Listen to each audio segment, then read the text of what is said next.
isn't a very good basketball team. So for them to get to 38 rebounds, that's big. That's real big. But let's listen to this. Let's react to it. And let's watch it. It's only about 3 minutes long. And then she only talked to this is her second one she did that she only talked for like 3 minutes. What did you like about your defensive effort for today? And then secondly, do you have an update on Kayla? I don't have an update on KK. I liked our defense at times. At moments, we did some really good things. I thought our activity level at times was better.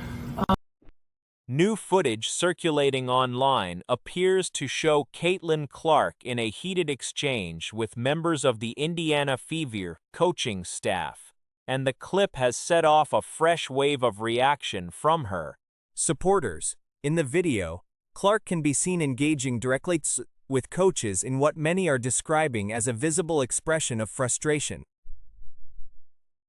An on-camera moment that has added significant intensity to an already tense situation surrounding the team. The footage emerged while Stephanie White was midway through her post-game press conference following the Fever's win over Seattle.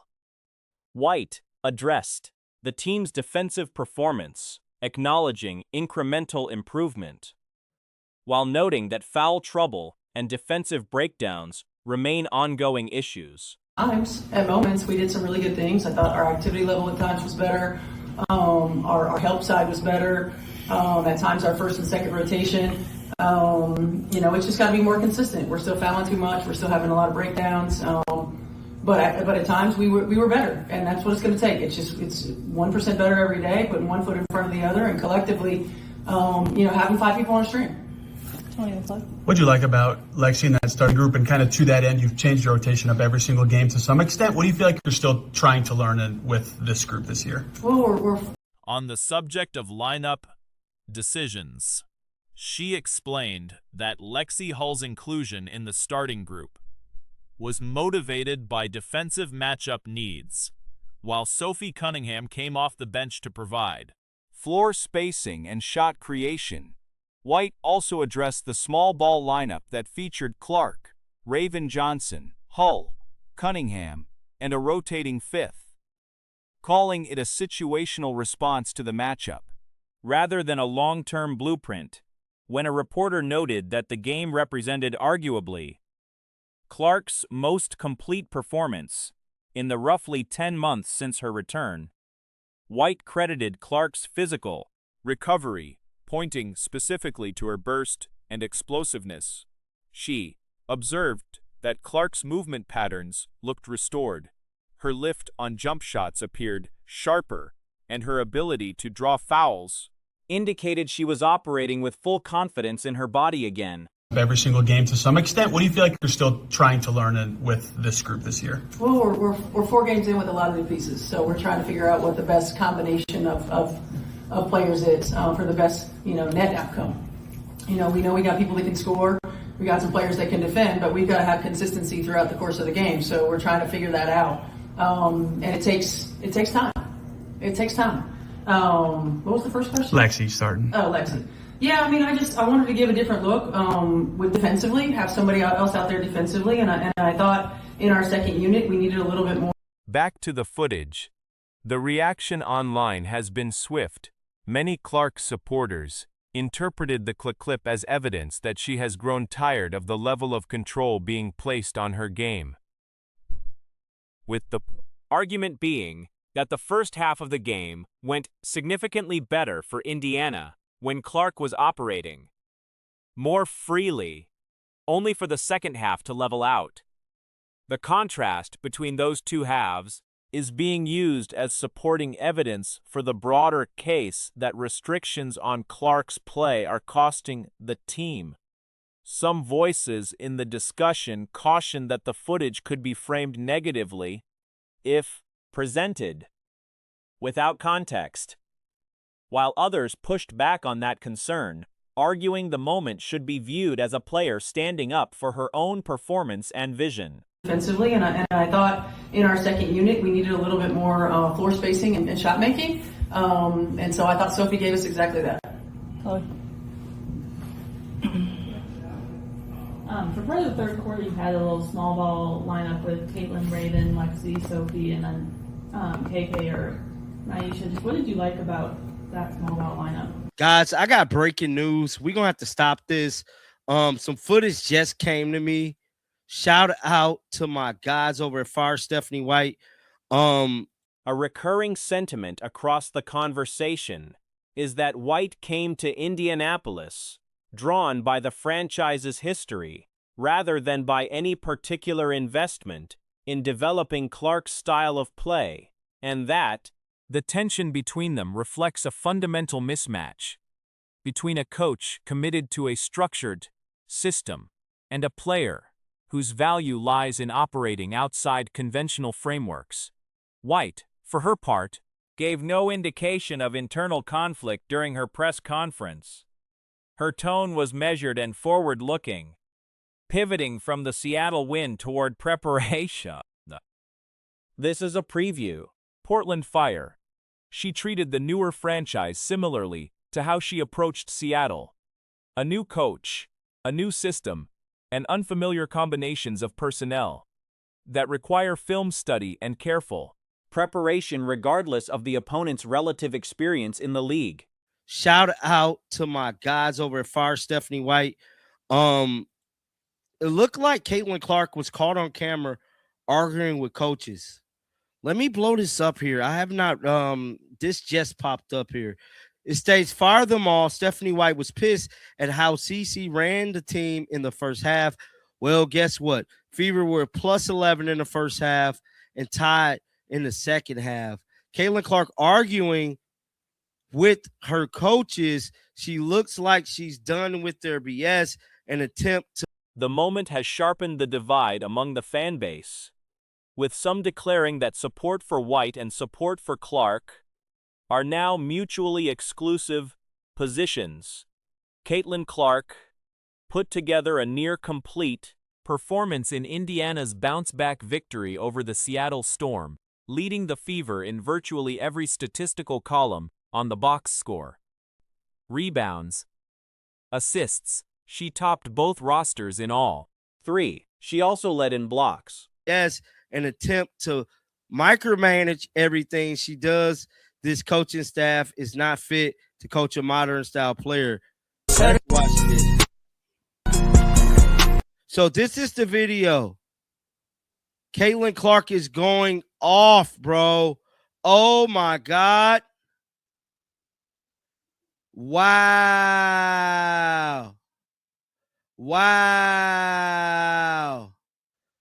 This is made. The only category that kept her from an across-the-board sweep was steals, where she recorded 0.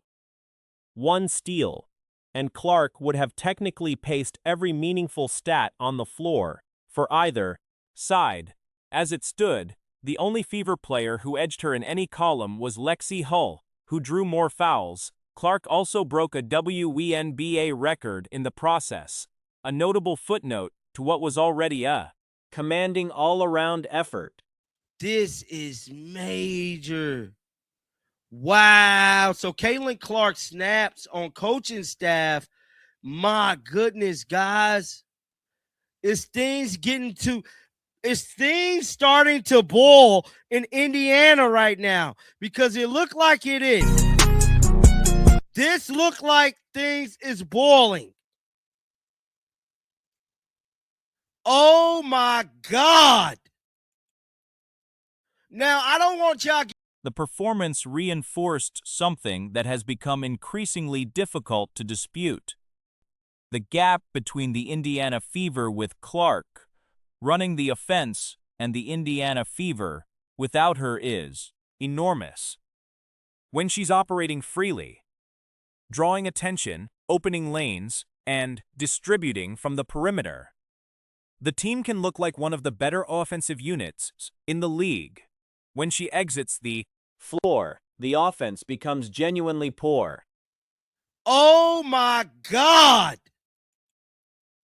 Now, I don't want y'all getting in the comments saying that, this isn't a good look for Caitlin Clark has the right to speak on her basketball team. And she kept talking to her, and she's still snapping on her, bro. Snapping on them, bro. Keep that energy. Demon. Please delete this. It's going to turn against CC. You new to this? I don't think this should be deleted, bro. The team managed just one made field goal during a stretch. When Clark was not the focal point, the debate over whether Clark is the best scorer on the roster is at least an open one.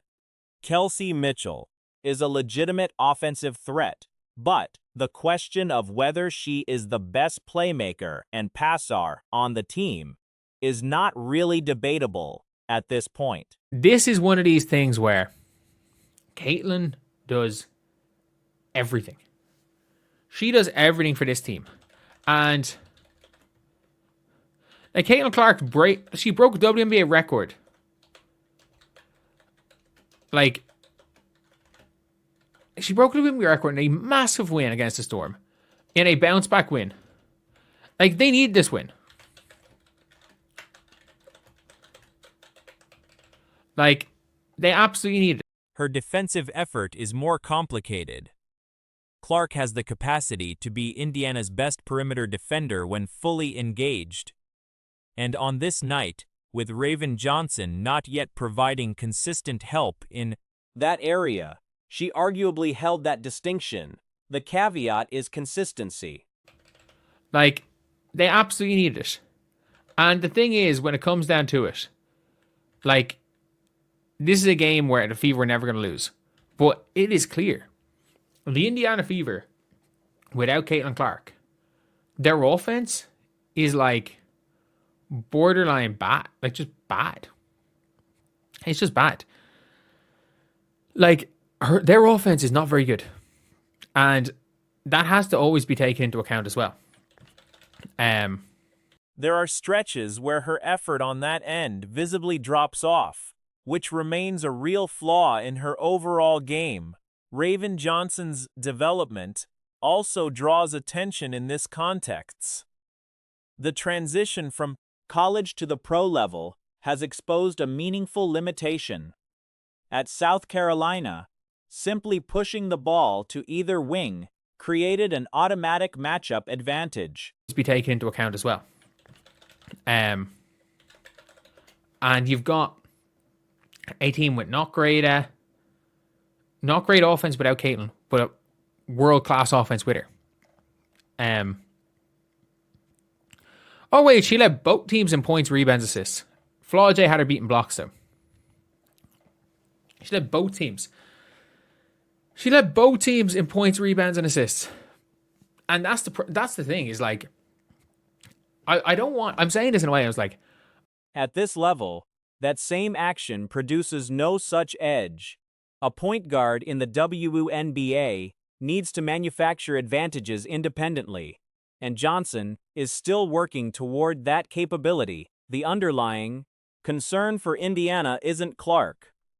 It's the supporting cast's inability to generate anything on their own. I do not want to hear anybody out here saying Caitlin Clark is not the best player on the Indiana Fever. I don't want anyone to say that Caitlin's... I don't want to hear it. I don't want to hear it from anyone that Caitlin Clark is not the best player on the Fever. Because she is... If you want to say Kelsey Mitchell is a better scorer than Caitlin Clark. Aaliyah Boston is the one other player who can create space for teammates. Beyond that, the roster relies almost entirely on Clark to unlock the offense. That dependence, for as long as it continues, is both the team's greatest strength and its most significant structural vulnerability. Scorer than Caitlin Clark. Okay, cool. Okay, cool.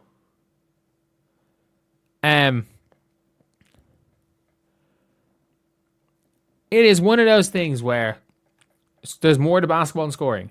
And the fact is that you have to debate whether or not Caitlin's the best scorer on this team. You cannot debate whether or not Caitlin Clark is their best playmaker, their best passer. And just a little bit of a crazy one here. It has been shown until Raven Johnson will be. When Raven Johnson eventually shows what she can do, I'll give Raven Johnson the best perimeter defender. Caitlin Clark's the best perimeter defender in the Indiana Fever. Like, yes, that makes it even more, it does make it frustrating. It absolutely makes it frustrating with Caitlin. That, like, her perimeter defense, she is lazy. There are times when she literally chooses not to play perimeter to play defense. And yes, that is a flaw.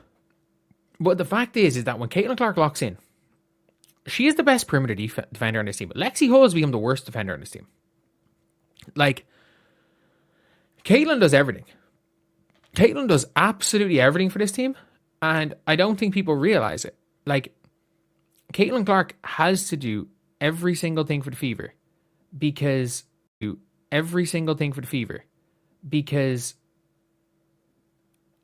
there's no other player on this team that has the ability to create anything for anyone else other than Aaliyah Boston.